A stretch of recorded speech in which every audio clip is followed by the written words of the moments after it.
Hello guys, welcome back on our channel.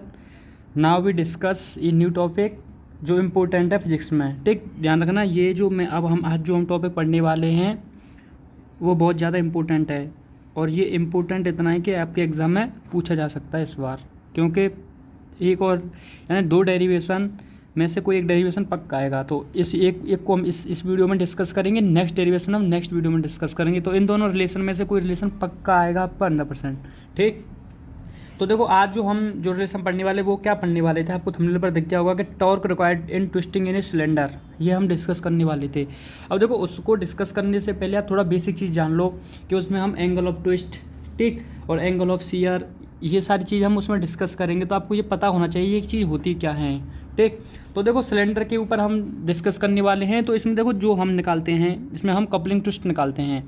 Coupling twist निकालते हैं हम दो केस के लिए, जिसमें सिलेंडर एक होलो लेते हैं और एक सॉलिड सिलेंडर लेते हैं, दोनों के लिए हम निकालते हैं। ठीक, अब दोनों के लिए पहले हम उस सॉलिड सिलेंडर को ही समझ लेते हैं, फिर उसका तब निकालेंगे कपलिंग ट्विस्ट। ठीक, तो देखो जैसे मैं ये यहाँ पर ये कोई सिलेंडर लेता हूँ, ठीक है, ध्यान समझना आप।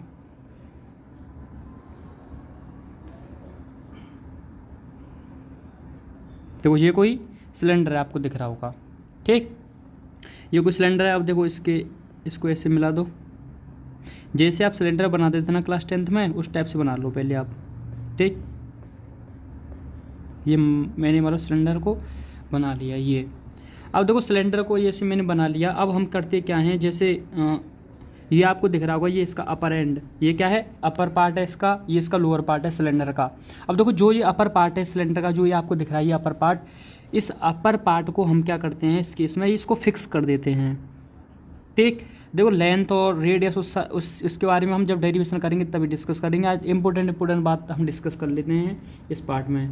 ठीक, तो यहाँ पर क्या है कि हम इस पार्ट को, अपर पार्ट जो आपको दिख रहा होगा, इसको कर देंगे फिक्स। अब देखो जब अपर पार्ट फिक्स करते हैं, फिर हम करते क्या हैं कि जो आपको दिख रहा होगा, ये जो फ्री एंड दिख रहा है, इसको क्या बोलते हैं, फ्री एंड, यानी फ्री रहता है ये। और फ्री एंड का मतलब इसको लोअर एंड भी बोल सकते हैं, ये नीचे वाला पार्ट है, ऊपर वाला है, तो लोअर एंड को फ्री एंड भी बोल सकते हैं। फ्री एंड का मतलब जो फ्री हो। और फ्री एंड में हम क्या करते हैं, यहाँ पर हम लगाते हैं कपलिंग ट्विस्ट करते हैं हम इसको। अब देखो जब हम इसको ट्विस्ट करेंगे, तो जैसे अगर मान लो इस पेन को आप ले लो, तो देखो जब हम इसको ऐसे मान लो ट्विस्ट करेंगे, ठीक, एज एग्जाम्पल, तो जैसे देखो हम इसको ट्विस्ट करेंगे, होगा क्या कि देखो इस पर यहाँ पर हम पहले एक जेनेटिक लाइन से लेते हैं, ठीक है, जिसको हम रेफरेंस लाइन भी बोलते हैं। जैसे मान लो ये A है, ये मैंने B, ये कोई मैंने पता क्या लिया, एक जेनेटिक लाइन ली है, जिसको हम रेफरेंस लाइन भी बोल सकते हैं। जैसे किसी को हम रेफरेंस में लेते हैं ना, तो ऐसे मैंने एक रेफरेंस लाइन ली है इस पर, इसके रेफरेंस में हम काम करेंगे। जैसे कहते हैं ना कि उसके रेफरेंस में ये वो, तो ऐसे हम इसके रेफरेंस में हम चीज़ें देखेंगे। तो ये एक रेफरेंस लाइन लेते हैं हम इस पर, ठीक, AB।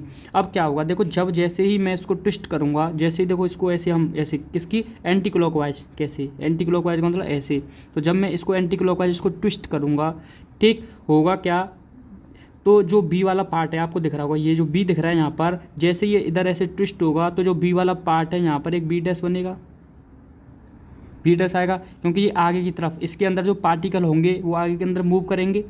ठीक, आगे के अंदर मूव करेंगे तो V जो है वो B डैश पर पहुँच जाएगा।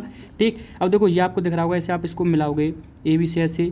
ठीक, अब इसको मान लो आपको इससे नहीं दिखेगा, तो देखो इससे आप इसको जब मिलाओगे B डैश से, ठीक, तो यहाँ पर देखो आपको एक एंगल बनता हुआ दिखा होगा। देखो पहले जो मान लो ये O है, ये O डैश है, ठीक है, तो O और O डैश यहाँ से, और यहाँ मान लो ये कोई V पॉइंट था, ठीक है, ये डिस्टेंस O डैश भी एक मान लो एक लाइन थी ये।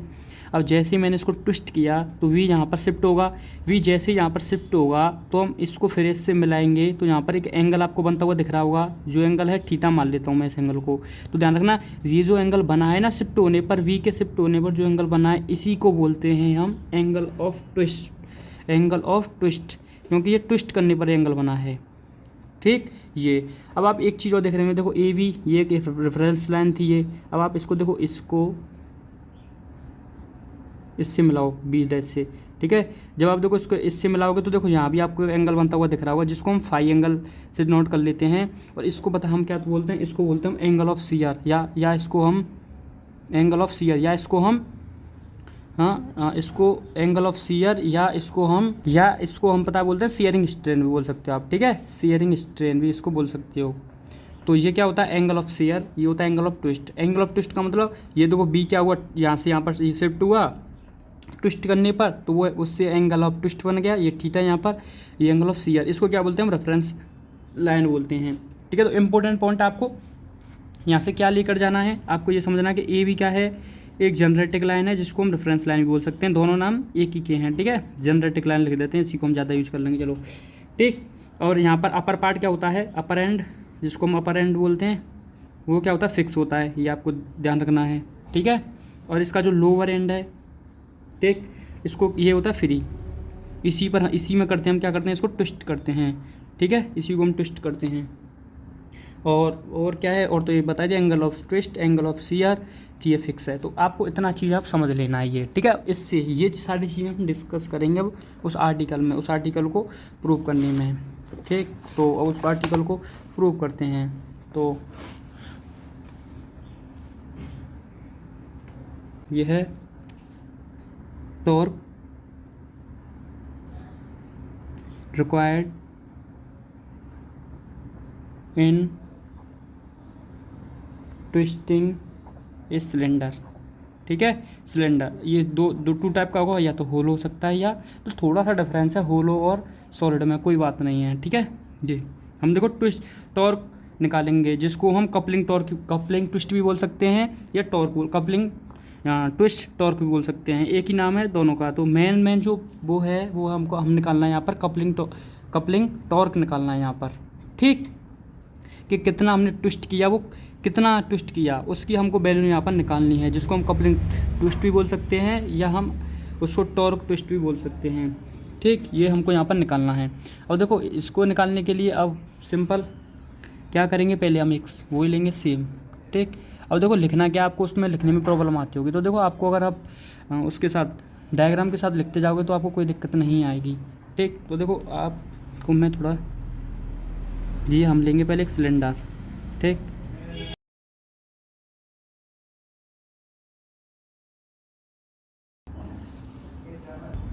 ठीक, देखो जिसकी लेंथ ले लेते हैं हम एल, इसकी लेंथ एल है।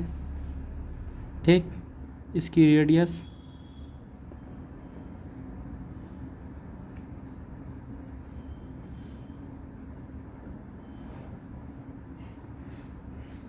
ओ डैश, इसकी रेडियस ले लेता हूँ मैं आर। ठीक है, इसकी रेडियस आर ले ली हमने, ये ओ डैश है। एक जनरेटिक लाइन लेते हैं हम, तो देखो जनरेटिक लाइन ले लेते हैं। ठीक, ए बी, फिर ये शिफ्ट होगा यहाँ पर बी डैश, सारी चीज़ हम डिस्कस ही कर चुके हैं, ये ऐसे, तो ये एंगल बनेगा यहाँ पर थीटा। ठीक, ये एंगल आपका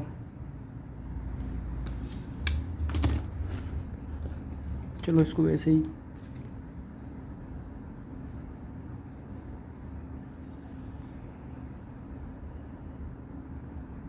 थोड़ा समझ लेना इसको, ये एंगल ऑफ फाई।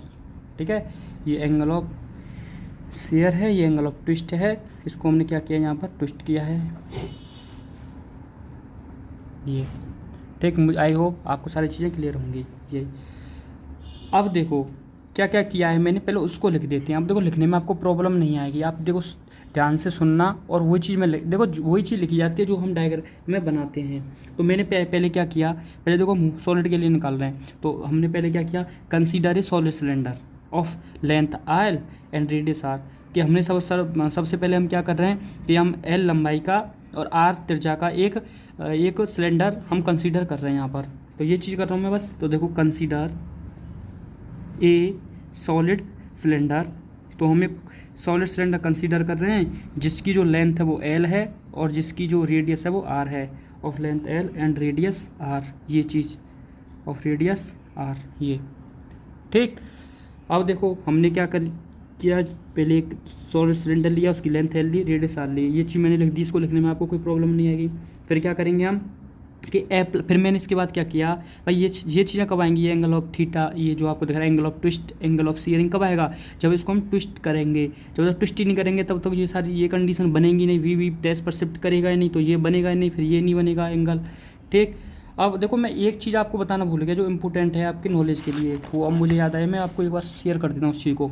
देखो ये आपको दिख रहा होगा, ये क्रॉस सेक्शन मैंने जो लिया है, अगर मान लो इस क्रॉस सेक्शन को मैं यहाँ पर लूँ, अब ध्यान से समझना, अगर मान लो मैं इस क्रॉस सेक्शन को इस जगह पर लेता हूँ, ठीक, तो देखो ये क्रॉस सेक्शन हम यहाँ लेंगे, मान लो ये, अब ध्यान से समझना, अब देखो ये कोई पॉइंट यहाँ ये है ना, ये ओ डैश मान लो यहाँ पर शिफ्ट किया, ये वी ये पॉइंट है, ठीक है, समझाने के लिए आपको ले रहा हूँ, जैसे मान लो बी वी पॉइंट है, तो ये रहा, ठीक, ये लाइन थी, ये ऐसे जा रही थी, ठीक, इसको आप ऐसे, इससे बी डैश है, ये यहाँ पर शिफ्ट हुआ, यानी ये क्रॉस सेक्शन मैंने यहाँ पर लिया है। ये क्या दिखाना चाह रहा हूँ मैं आपको, उस चीज़ को समझना। अब देखो यहाँ पर एक एंगल बनेगा, वो एंगल ऑफ ट्विस्ट, तो आपको दिख रहा होगा कि जो एंगल यहाँ पर था, जो एंगल ऑफ ये ट्विस्ट जो यहाँ पर एंगल था, उससे ये एंगल छोटा हो चुका है। क्या हो चुका है? छोटा हो चुका है। तो ये मैं बताना चाह रहा हूँ यहाँ पर कि जब आप इस क्रॉस सेक्शन को अपर पार्ट के ऊपर लेते जाओगे, यानी इसको ऊपर की तरफ इंक्रीज करोगे, ठीक है, तो क्या होगा, एंगल ऑफ ट्विस्ट डिक्रीज करेगा। क्या करेगा? एंगल ऑफ ट्विस्ट डिक्रीज करेगा। जैसे ही हम इसको ऊपर की तरफ लेकर जाएंगे, इस क्रॉस सेक्शन को ऊपर की तरफ लेकर जाएंगे, तो जो एंगल ऑफ ट्विस्ट है वो क्या करेगा? डिक्रीज होता जाएगा। तो क्योंकि अब देखो यहाँ पर आप इस कंडीशन में यहाँ पर देखोगे तो यहाँ देखो कितना बन रहा है आपका ये कंडीशन, यहाँ ये देखो एंगल ऑफ ट्विस्ट एकदम ज़ीरो है ना। तो इसका मतलब जैसे जैसे हम ऊपर लेकर जाएंगे एंगल ऑफ ट्विस्ट डिक्रीज करता है, ठीक है। जैसे ही हम लोअर एंड को अपर एंड की तरफ मूव कराएंगे तो जो हमारा एंगल ऑफ ट्विस्ट होगा वो डिक्रीज होगा, ठीक, ये चीज़। अब देखो एंगल ऑफ शेयरिंग पर कोई फ़र्क नहीं पड़ेगा यहाँ पर। देखो जो भी एंगल यहाँ पर था एंगल ऑफ ये, अब देखो क्रॉस सेक्शन से कोई क्या फ़र्क पड़ेगा इस पर कोई फ़र्क नहीं पड़ने वाला। देखो जहाँ इतना था ये देखो, जब ये क्रॉस सेक्शन यहाँ पर लिया था वही एंगल बन रहा था, अब यहाँ लिया तब भी वही एंगल है, कोई फ़र्क नहीं पड़ा इस पर, ठीक। तो आप ये भी समझ जाओ कि क्रॉस सेक्शन पर से इंडिपेंडेंट होता है आपका, इंडिपेंडेंट होता है। कौन इंडिपेंडेंट होता है? इंडिपेंडेंट आपका इंडिपेंडेंट होता है कौन? एंगल ऑफ शेयर फाई, ठीक है। और जैसे जैसे हम क्रॉस सेक्शन को मूव कराते हैं एंगल ऑफ ट्विस्ट क्या करता है? डिक्रीज करता है। कहाँ से? जब हम इसको ऊपर की तरफ, जैसे हम नीचे ले जाएंगे, मान लो अगर इसको थोड़ा बहुत इसको लेंथ को बढ़ाएंगे तो फिर क्या होगा, ये इसकी बढ़ जाएगा एंगल ऑफ ट्विस्ट, ठीक। तो ये मैं आपकी नॉलेज के लिए बताना चाह रहा था ये चीज़ें। अब देखो तो मैंने क्या किया था, बस कंसीडर किया था length L and radius R का। अब देखो अब क्या करेंगे, हम अप्लाई करेंगे क्या? The twisting torque eight free and. कौन से एंड पर? ये कौन सा एंड है? फ्री एंड ही तो है ये अपर एंड, ये लोअर एंड, इसी को हम फ्री एंड कहते हैं। फ्री किया, ये फ्री है, ये फिक्स है, ऊपर वाला एंड जो है। तो क्या करेंगे हम? अप्लाइंग द ट्विस्टिंग टॉर्क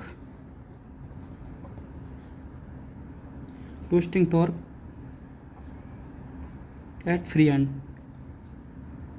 तो देखो मैं क्या कर रहा हूँ, अप्लाई कर रहा हूँ क्या? The twisting torque. तो इसको मैंने क्या था, या तो ट्विस्ट बोल दो या ट्विस्टिंग टॉर्क बोल दो आप, ठीक है। इसी को हमको निकालना है। तो applying the twisting torque eight free and, मैंने क्या किया, ट्विस्टिंग टॉर्क अप्लाई किया इसके फ्री एंड पर। जैसे फ्री एंड पर मैं अप्लाई करूँगा तो angle of share and angle of twist generate हो जाएगा, ठीक है। तो फ्री एंड को आप ऐसे लिख दो, लोअर एंड भी लिख दो और समझ जाएगा एग्जामिनर, ठीक है। अच्छा ये चीज़ हो गई यहाँ पर। अब देखो ड्यू किसके कारण, एंगल ऑफ शेयर किसके कारण जनरेट होगा? एंगल ऑफ शेयर तो इसके कारण जनरेट होगा, जो जनरेटिक लाइन मैंने लिया ये जनरेटिक लाइन के कारण। तो इसी चीज़ को मैं यहाँ लिखने वाला हूँ कि due to it the generating line get twist from A B to A B dash. क्योंकि जो भी था वो वी डैश पर कब शिफ्ट किया? जब जो जनरेटिक लाइन ही तो शिफ्ट कर रही है ना भाई। वी डैश पर शिफ्ट होने का मतलब जो ए बी थी, जो जनरेटिक लाइन थी, जैसे ही हमने इसको ट्विस्ट किया, कपलिंग इस पर हमने ट्विस्टिंग टॉर्क लगाया, तो जो ए बी जनरेटिक लाइन है वो ए बी डैश पर शिफ्ट कर गई, ए बी डैश पर शिफ्ट कर गई। तो due to it the generating line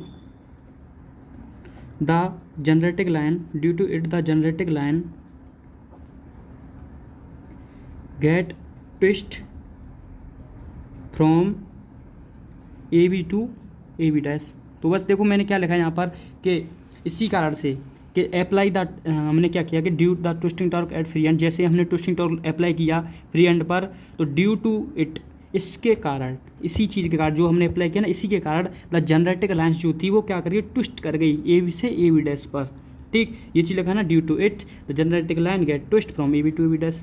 एकदम आसान है लैंग्वेज, ठीक। ए बी से ए बी डैश पर ट्विस्ट कर गई। अब क्या करेंगे, अब हम यहाँ पर बोलेंगे कि the solid cylinder is suppose to be made of a number of cylinder shells. अब देखो यहाँ पर हम क्या करने वाले हैं, अब आप एक ये भी लिख दो यहाँ पर कि ये angle of B O dash B dash, ये क्या है, angle B O B dash is angle of twist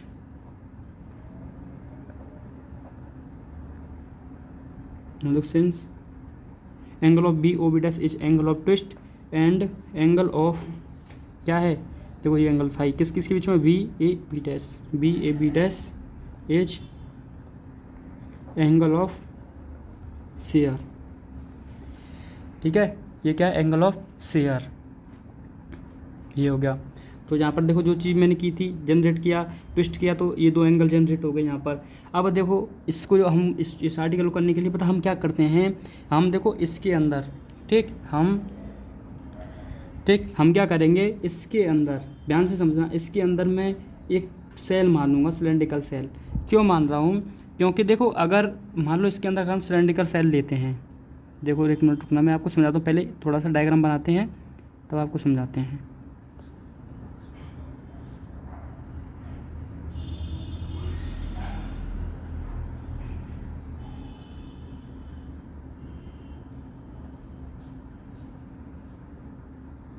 थोड़ा डायग्राम देख लेना, अच्छा नहीं बन रहा ये ऐसे।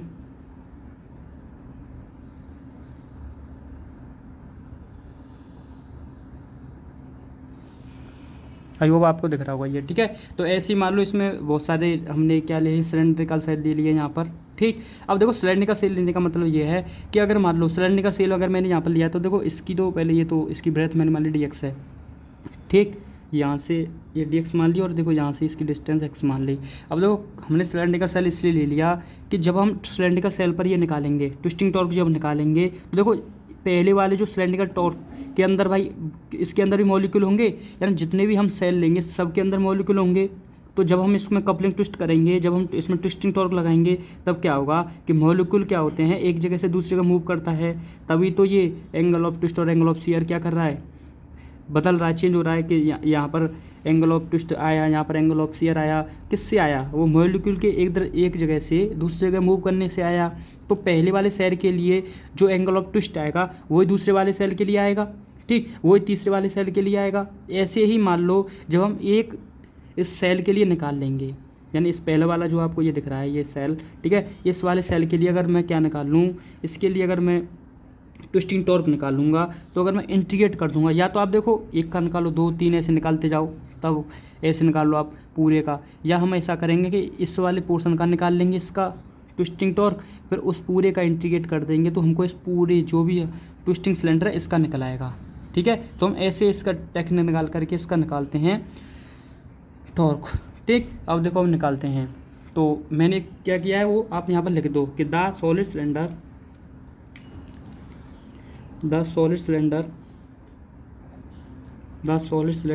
इज सपोज्ड, मैंने ये सपोज कर लिया है कि ये जो सॉलिड सिलेंडर है, मैं ये सपोज कर रहा हूँ कि ये जो है वो किससे बनकर बना है, ये हमारा जो मिलकर बना है वो बना है सिलेंड्रिकल सेल से, ठीक है। वो हम सपोज कर रहे हैं कि the solid cylinder is suppose to be made up of a number of cylindrical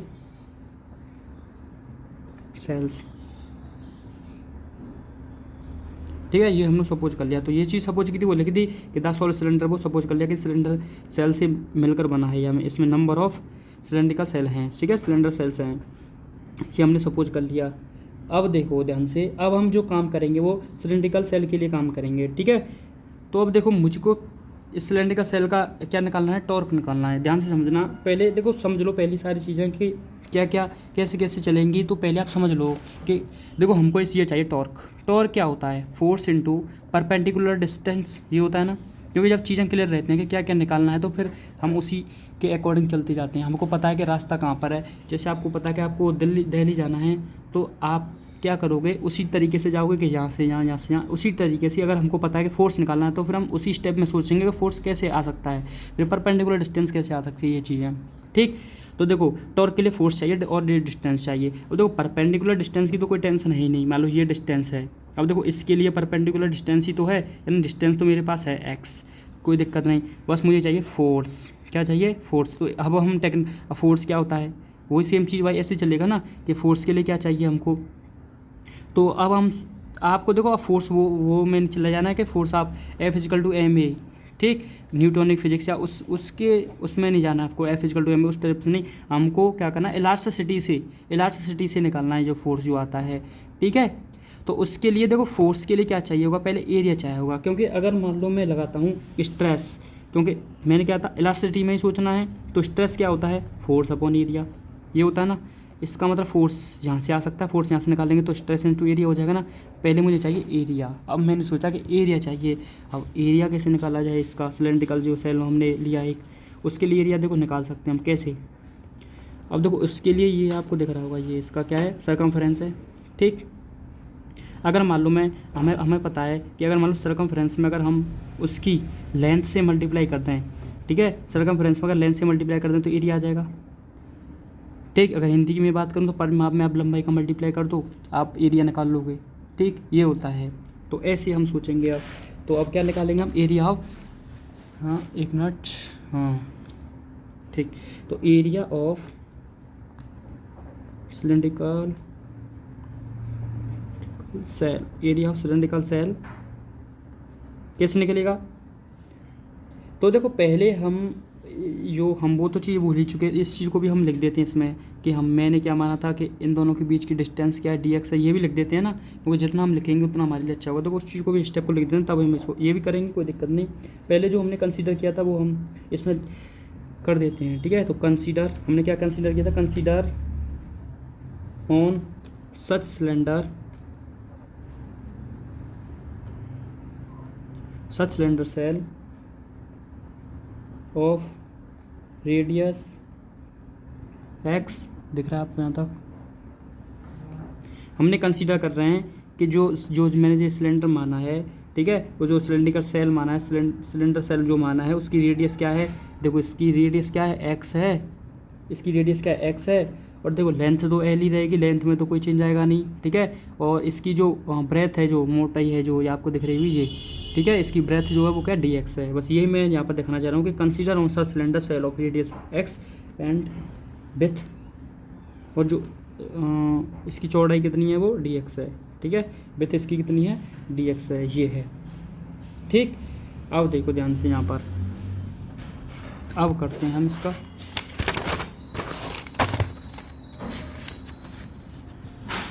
तो देखो अब क्या निकालेंगे हम, एरिया निकालेंगे, area of tangents, area of cylindrical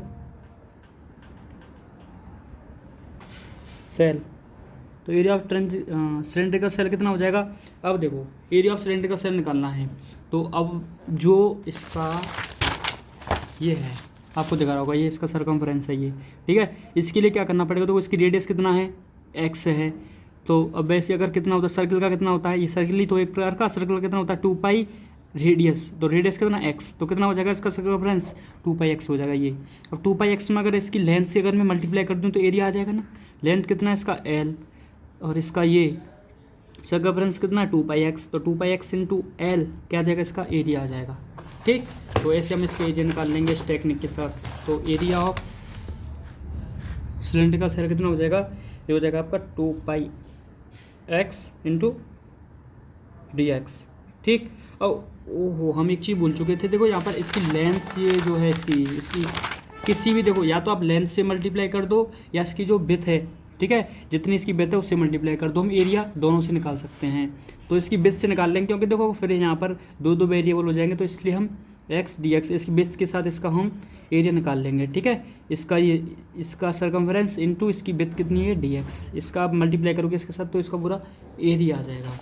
ठीक, तो इसका एरिया आ जाएगा 2 पाई x इंटू dx, ये। ठीक, ये हम निकाल लिया एरिया ऑफ सिलेंड्रिकल सेल। अब देखो अब हम निकालते हैं टेंजेंशियल स्ट्रेस, क्योंकि हम पता चुका हूँ मैं उसी तरीके से चल रहे हैं। तो टेंजेंशियल स्ट्रेस क्या होता है, ये होता है आपका फोर्स अपॉन एरिया, यही होता है ना। ठीक, फोर्स कैपिटल F, एरिया भी निकाला है 2 पाई x dx, ये आ गया आपका टेंजेंशियल स्ट्रेस। ठीक, अब हो गया टेंजेंशियल स्ट्रेस। अब निकालते हैं हम शेयरिंग स्ट्रेन। ठीक, देखो अब निकालते हैं शेयरिंग स्ट्रेन। देखो शेयरिंग स्ट्रेन क्यों निकाल रहा हूँ मैं, क्योंकि मैं जानता हूँ मॉडुलस ऑफ रेजिस्टिविटी क्या होता है, टेंजेंशियल स्ट्रेस अपन शेयरिंग स्ट्रेन होता है ना।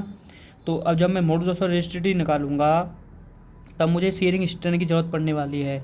ठीक, अब मैंने आपको पहले बताया था कि शेयरिंग स्ट्रेन ही क्या है, आपका एंगल ऑफ शेयर है। एंगल ऑफ शेयर तो क्या हो जाएगा ये फाई। ठीक, क्योंकि देखो टेंजेंट सिस्टम ने फोर्स अपॉन एरिया से निकाल लिया। अब देखो शेयरिंग स्ट्रेन ही क्या है, ये आपका एंगल ऑफ शेयर है जो क्या था फाई था। ठीक, जो सिलेंडर में यहाँ पर जो एंगल बन रहा है ये होता है आपका। ठीक, ये यहाँ से अब देखो, अब हम निकालते हैं मॉडुलस ऑफ रिजिडिटी। देखो यहाँ से फोर्स निकल आएगा, मॉडुलस ऑफ रिजिडिटी। ये क्या होता है आपका, ये होता है tangential stress upon sharing strain. ठीक, रखो वैल्यू। तो देखो टेंजेंशियल स्ट्रेस क्या है आपका, फोर्स अपॉन 2πx dx। ठीक, शेयरिंग स्ट्रेन क्या है फाई, ये मोशन रेजिस्टिविटी ईटा। ठीक है, ये हो गया। अब देखो आप इसका फोर्स यहाँ से निकालोगे तो देखो eta equal to phi upon phi का से मल्टीप्लाई हो जाएगा 2πx dx फाई, ये आ जाएगा ना। ठीक, अब आप यहाँ से फोर्स निकाल लोगे, तो फोर्स जब निकालोगे तो इसका मल्टीप्लाई इसके साथ हो जाएगा, तो 2πx ईटा फाई dx, ये आ चुका है फोर्स। इसको मान लो क्वेश्चन फर्स्ट। ठीक है, तो हमारा आधा काम हो चुका है, फोर्स हम निकाल चुके हैं। ये आ गया फोर्स, आपको दिख रहा होगा। अब देखो फोर्स तो आ गया, अब हम पता है अब हमको क्या निकालना है, टॉर्क। तो फोर्स तो हम निकाल चुके हैं, अब बात किसकी आएगी, टॉर्क की, बस काम हो जाएगा। अब देखो इसके लिए हम टॉर्क निकालेंगे, तो चलते हैं नेक्स्ट पेज में। यहाँ पर अब हम डिस्कस करते हैं टॉर्क इसका। ठीक, तो देखो टॉर्क निकालेंगे, torque required in twisting cylindrical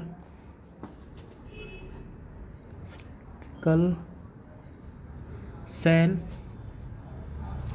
तो देखो अब हम क्या कर रहे हैं कि टॉर्क निकाल रहे हैं कि जो सेल में टॉर्क कितना आया, उसमें टॉर्क कितना जनरेट हुआ। तो जो टॉर्क उसके लिए सिलेंडरिकल सेल के लिए डी टाउ हो जाएगा ना, ये होता है। इसको टॉर्क को हम टाउ से दिखाते हैं, ये टाउ है। ठीक, तो डी टाउ हो जाएगा ये, और डी टाउ क्योंकि हम सिलेंडरिकल सेल के लिए निकाल रहे हैं, पूरे के लिए निकालते तो टाउ आ जाएगा। तो पूरे के लिए हमको इंटीग्रेट करना पड़ेगा आगे, पहले हम इसके लिए निकालते हैं सिलेंडरिकल सेल के लिए। ठीक, फिर हम उस पूरे जो भी हमने सिलेंडर माना है उसके लिए हम निकाल लेंगे। तो इसके लिए क्या हो जाएगा, इस टाउ होता है आपका फोर्स इंटू परपेंडिकुलर डिस्टेंस। ठीक, अब फोर्स इंटू परपेंडिकुलर डिस्टेंस होता है। अब आप फोर्स तो अभी हमने अभी निकाला था, वो क्या था 2π x फाई dx। एक और चेक कर लेते हैं, यही है क्या। ठीक, यही है। ठीक, अब देखो परपेंडिकुलर डिस्टेंस मैं आपको पहले बता चुका हूँ कि परपेंडिकुलर डिस्टेंस तो x ही है ना। ये जो डिस्टेंस है आपको दिख रही है ये परपेंडिकुलर ही तो है। देखो तो क्या है x इंटू एक्स, तो कितना आ जाएगा ये 2π ईटा x स्क्वायर फाई dx। ये आ गया यहाँ से डी टाउ। ठीक है, जो सिलेंडर का सेल है उसमें कितना ट्विस्टिंग कपल आ रहा है वो तो हम निकाल चुके हैं उस सिलेंड्रिकल सेल के लिए।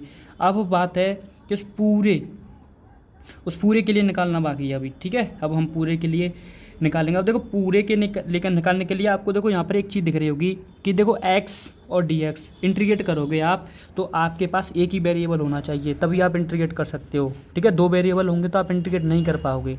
ठीक, तो अब मुझे पहले तो ये दो फाई है, क्यों कह रहा हूँ मैं वेरिएबल का मतलब होता है कि जो चेंज हो, जो टाइम के साथ चेंज हो। मान लो जो किसी की रेस्पेक्ट में अगर वो चेंज हो रहा है तो हम अगर ऐसी दो वेरिएबल हैं तो हम इंटीग्रेट नहीं कर सकते हैं। क्यों कह रहा हूँ मैं ऐसा, कि देखो ये क्या है आपका फाई एंगल ऑफ शेयर। ये अगर मान लो आप जितना ये ट्विस्टिंग कपल होगा इस पर डिपेंड करेगा कितना ट्विस्टिंग कपल है, तो इसका मतलब ये जो है ये चेंज होगा। और यहाँ पर देखो एक्स, भाई एक्स भी तो बदलेगा ना, एक्स भी तो आपको देखो बदलेगा। जब इस वाले सिलेंडर का सेल के लिए आप बात करोगे तो एक्स बढ़ता जाएगा। इस पूरे के लिए मैंने आर माना था, इसके लिए एक्स है, तो इसका मतलब ये भी चेंज होगा। तो हमको क्या करना है, पहले इस फाई को गायब करना है। ठीक, तो फाई को गायब करने के लिए हम टेक्निक लगाएंगे, ध्यान से समझना, क्योंकि मुझको फिर इसमें एक ही वेरिएबल रखना है। तो फाई को गायब करने के लिए देखो ध्यान से समझो हम क्या करेंगे। तो देखो अगर मैं, आपने एक चीज़ पढ़ा होगा, आर्क क्या होता है, आर्क होता है रेडियस इनटू एंगल। ये होता है ना, जैसे मान लो ये इस टाइप से कोई एंगल बन रहा है। ठीक, ये सेंटर है, ये मान लो आपका ये कोई आर्क है, ये थीटा एंगल है, ये रेडियस आर है। तो देखो इसको तो आर्क बोलते हैं हम, ठीक है। ये क्या आपका आर्क है, ये एंगल थीटा होता है जो इन दोनों लाइन के बीच में जो एंगल बन रहा है ये, और ये आपकी रेडियस है आर। रेडियस तो आप सब जानते होंगे, ठीक है। तो ये किसी भी मैंने सर्कल से मान लो एक छोटा सा टुकड़ा पार्ट ले लिया है, उसमें मैं आपको समझा रहा हूँ। तो अब इसमें भी देखो आप इससे समझो, ये आपको दिख रहा होगा ये। तो देखो इसके लिए ये क्या हो जाएगी आर्क, तो बी बी डैश यहाँ से आप जब लिखोगे आर्क इजकल टू रेडियस, इसके अब देखो बी बी डैश लिखूंगा मैं, तो इसके लिए रेडियस कितना है देखो। अब देखो हम किसकी बात कर रहे हैं, पहले हम सिलेंड्रिकल सेल के लिए बात कर रहे हैं। सिलेंड्रिकल सेल की रेडियस कितना है, एक्स है, एंगल कितना बन रहा है, थीटा। तो यहाँ से बी बी डैश तो ये आ जाएगा। अब देखो इसमें रिलेशन देखो, आपको क्यों ये गायब करना है तो इसमें भी रिलेशन चाहिए, ये इसके लिए रिलेशन आ गया। अब इसके लिए देखो ये आर्क का काम करेगा बी बी डैश, इसके लिए भी बी बी डैश यही होगा। और इसके लिए देखो कितना एंगल बन रहा है, फाई। इसके लिए रेडियस क्या है देखो, इसकी लेंथ आपको दिख रही होगी, इसकी लेंथ कितनी है, एल। ये इसकी लेंथ कितनी है, एल। तो ये आपको दो रिलेशन दिख रहे होंगे, ठीक है। तो ये मैं आपको समझाना चाह रहा था। तो अब हम लिखते हैं कैसे लिखना है। तो देखो as arc equal to radius into angle होता है, रेडियस इंटू एंगल, ठीक। ये तो देखो इन ट्राइंगल, पहला जो ट्राइंगल बन रहा था बी ओ बी डैश, देखो बी ओ, ये ओ डैश है, B O dash B dash, B O dash B dash, क्या होगा इसमें बी बी डैश कितना आएगा, इसमें आ जाएगा उसकी रेडियस एक्स थी, इसका एंगल थीटा, तो एक्स इंटू थीटा हो जाएगा, ठीक है। ये हो गया। अब इन ट्राइंगल, अब देखो इस वाले ट्राइंगल की बात करते हैं हम, इस वाले की कितना है, B A B dash, B A B dash. इसमें आप बी बी डैश निकाल लोगे कितना आएगा, ये बी बी डैश, ये क्यों R equal to five into इसकी रेडियस कितना बन रहा था, एल, फाइव इंटू एल, ये आ गया ना, ठीक। अब आपको देखो एक चीज़ दिख रही होगी, दोनों में देखो बी बी डैश है ना, कॉमन है, दोनों को मैं बराबर रख सकता हूँ। तो इसलिए हम क्या कर सकते हैं कि L phi equal to x theta, phi निकाल लो यहाँ से कितना आ जाएगा, एक्स थीटा अपॉन एल, ठीक। ये आपको दिख रहा होगा, आसान है एकदम, ठीक। तो फाई की वैल्यू आप क्या करो, आप इस सेकंड इक्वेशन में रख दो, ठीक। तो value of phi put in equation second, sorry put in equation second रख दूँ इस वैल्यू में।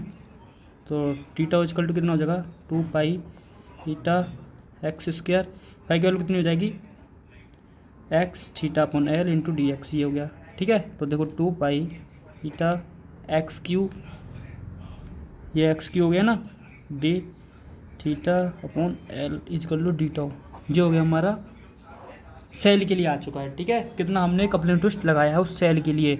अब पूरे की बात करते हैं कि पूरे में कितना कपलिंग ट्विस्ट यूज हुआ, उसको अब हम निकाल सकते हैं, ठीक है।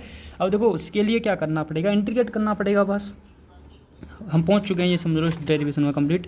अब पूरे के लिए क्या हुआ, ध्यान से देखना, ये सेल के लिए हम यहाँ तक निकाल चुके हैं, ठीक। अब मुझे कहाँ से कहाँ तक निकालना है, इस पूरे का निकालना है। तो जीरो से लेकर के, यानी एक्स पहली लिमिट क्या हो जाएगी, एक्स इजकल टू जीरो से लेकर के एक्स इजकल टू आर तक, यानी जीरो से लेकर आर तक जब मैं निकालूंगा इस पूरे का, तो इस पूरे इस सॉलिड सिलेंडर के लिए हम क्या निकाल देंगे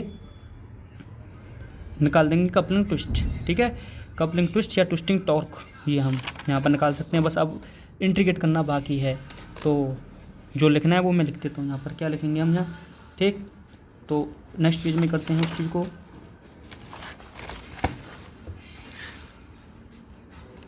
ठीक।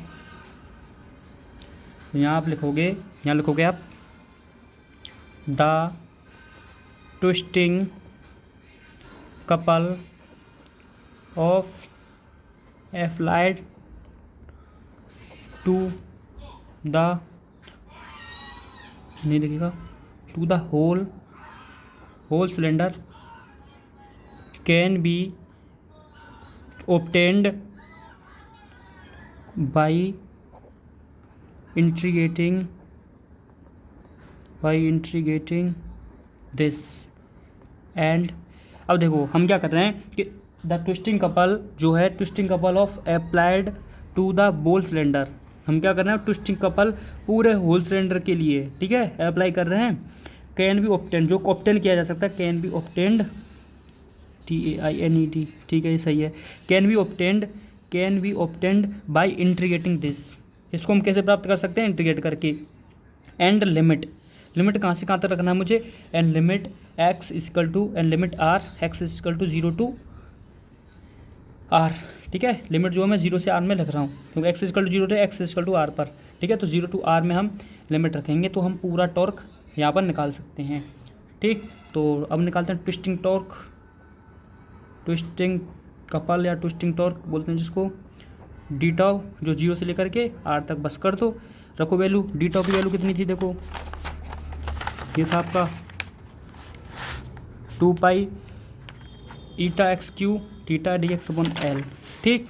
तो देखो 0 से R 2 pi eta X cube theta D X upon L. तो जितने भी सारे बाहर निकाल दो कॉन्स्टेंट हैं, 2 pi eta theta upon L, ये बचेगा अंदर x cube d x 0 to r, ये हो गया, ठीक है। अब इसका कर दो इंटीग्रेट। जब आप देखो इसका इंटीग्रेट करोगे तो इसका इंटीग्रेट क्या हो जाएगा, सिंपल देखो एक्स क्यू इंटीग्रेट क्या हो जाएगा, एक्स की पावर 4, ठीक है। एक्स की पावर 4 अपॉन 4, ये कितने 0 से लेकर आर तक है लिमिट। तो लिमिट में पहले अपर लिमिट रखा जाता है फिर लोअर लिमिट, तो 0 रखोगे तो वो तो 0 हो जाएगा, तो इसका मतलब अपर लिमिट ही रख देते हैं बस। आर की पावर 4 अपॉन 4 माइनस 0 आएगा, तो आर की पावर 4 अपॉन 4 आ जाएगा, ठीक। तो 2 pi eta theta upon L into R की पावर 4 अपॉन 4। अब देखो ये 2 टाइम कैंसिल, तो पाई ईटा थीटा आर की पावर 4 अपॉन 2l, ये आ गया आपका कपलिंग ट्विस्ट। क्या आ गया, कपलिंग ट्विस्ट आ चुका है यहाँ पर, ये ठीक है। अब देखो यहाँ से ये तो कपलिंग ट्विस्ट आ गया। अब आपको दिख रहा है कपलिंग ट्विस्ट किस पर डिपेंड कर रहा है। देखो कपलिंग ट्विस्ट जो है, तो जो कपलिंग ट्विस्ट जो है वो टो किस पर डिपेंड कर रहा है, देखो आर की पावर 4 पर, टो जो देखो 1 अपॉन एल पर डिपेंड कर रहा है, और देखो ये इस थीटा पर डिपेंड कर रहा है, ठीक है। तो ये आपको केस यहाँ पर दिख रहे होंगे, इन सब चीज़ों पर ये डिपेंड कर रहा है। यहाँ पर अगर वो पूछता है तो किस किस पर डिपेंड करता है, आप यहाँ से देख सकते हो वो किस किस पर डिपेंड कर रहा है, ठीक। सारी चीज़ें आपको यहाँ पर दिख रही होंगी। अब देखो यहाँ से एक डेफिनेशन और बन जाती है, अगर वो पूछे तो उसको भी मैं आपको यहाँ पर समझा देता हूँ। देखो एक डेफिनेशन का मतलब, अगर मान लो आपसे पूछे वो टर्सनल रिजिडिटी क्या होता है, टर्सनल रिजिडिटी क्या होता है, तो देखो टर्सनल रिजिडिटी में क्या होता है कि जो भी हमारे पास ये टॉर्क है ना, ये टॉर्क जो है वो मान लो पर यूनिट हो, पर यूनिट एंगुलर ट्विस्ट हो, यानी जो मेरे पास ये टॉर्क है वो पर यूनिट एंगुलर ट्विस्ट हो। एंगुलर ट्विस्ट मतलब थीटा, तो tau upon d theta is equal to हो जाए पाई ईटा आर की पावर 4 अपॉन 2l। ये दिख रहा है ना, ये जो है यहाँ पर एंगुलर जो ट्विस्ट है, जो रिक्वायर्ड टॉर्क है वो क्या है, एंगुलर ट्विस्ट पर यूनिट है। तो इसलिए हम इसी को बोलेंगे हम टर्सनल रिजिडिटी। तो डेफिनेशन क्या बन जाएगी कि टॉर्क रिक्वायर्ड पर यूनिट, दिख नहीं रखा आपको, टॉर्क रिक्वायर्ड पर यूनिट एंगुलर ट्विस्ट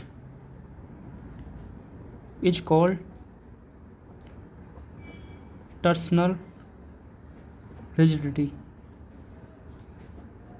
ठीक है। आपको ये फिर दिखा देना, ये जो निकाला है फॉर्मूला ये हो जाएगा पर्सनल रिजिडिटी, ठीक है।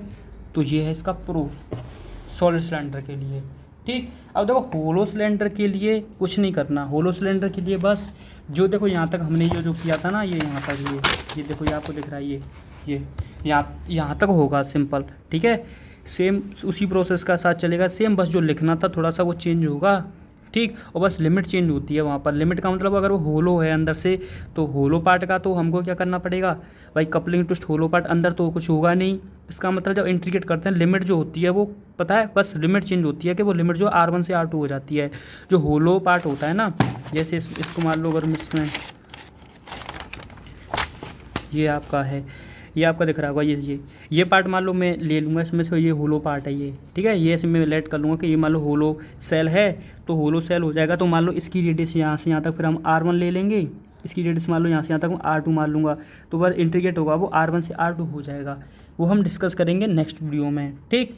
नेक्स्ट वीडियो में हम आपका होलो सेल के लिए, सिलेंडर के लिए ट्विस्टिंग टॉर्क निकालेंगे, और हम फिर ये जो प्रूफ पूछता है उस प्रूफ को भी डिस्कस करेंगे कि होलो सिलेंडर क्या होता है, वो अच्छा होता है, ठीक है। Is stronger then the comparing of solid cylinder, ठीक है।